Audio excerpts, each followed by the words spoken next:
Welcome to வஞ்சி மலர் YouTube சேனலுங்க. நீங்கள் தவா கத்திரிக்காய் ஃப்ரை எப்படி பண்ணலான்னு பார்க்கலாங்க.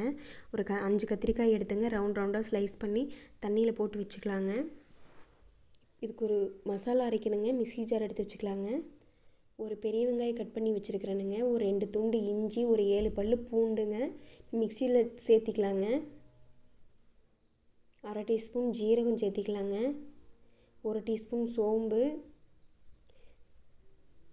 1/2 டீஸ்பூன் மஞ்சத்தூள், 1/2 ஸ்பூன் வரமிளகாய் தூள், 1/2 ஸ்பூன் கரம் மசாலா சேர்த்து கொஞ்சமாக தண்ணி விட்டு நல்லா நைஸாக அரைச்சி எடுத்துக்கலாங்க. அரைச்சி எடுத்ததை ஒரு பிளேட்டுக்கு மாற்றிக்கலாங்க. 1 டீஸ்பூன் அரிசி மாவு சேர்த்திக்கலாங்க. 1 டீஸ்பூன் கார்ன்ஃப்ளவர் மாவு சேர்த்திக்கலாங்க. இப்போது 1 டீஸ்பூன் உப்பு சேர்த்து நல்லா கலந்து விட்டுக்கலாங்க. இப்போ கட் பண்ண வச்ச கத்திரிக்காயை மசாலாவை தடவிக்கலாங்க. நல்லா தடவிட்டுங்க. அடுப்பில் தோசைக்கல் வச்சுங்க. 1 டீஸ்பூன் எண்ணெய் விட்டு கத்திரிக்காய் எடுத்து தவாவில் போட்டு நல்லா ஃப்ரை பண்ணி எடுத்துக்கலாங்க. இப்போ தவா ஃப்ரை ரெடிங்க. பிளேட்டுக்கு மாற்றிக்கலாங்க. சப்ஸ்கிரைப் பண்ணுங்கள், லைக் பண்ணுங்கள், ஷேர் பண்ணுங்கள், கமெண்ட் பண்ணுங்கள்.